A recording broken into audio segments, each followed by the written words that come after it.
يابا العيون الاخوه الجنايه الراقين المحترمين بالجروب وخصوصا الاخ رعد.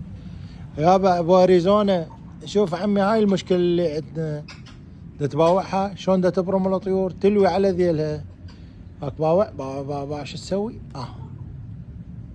ما تمشي الطيور، ما تمشي. باوع شوف اوب. هاي الحاله عندي غريبه، انا بحياتي ما صايره عندي هيك طريقه، ما اعرف ليش. باوع ها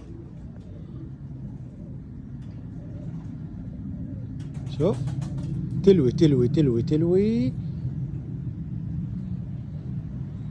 هذا رابع مطيار له، خامس مطيار، نص صبع ليسه 3 مرات طيرتها وهاي رابع مره.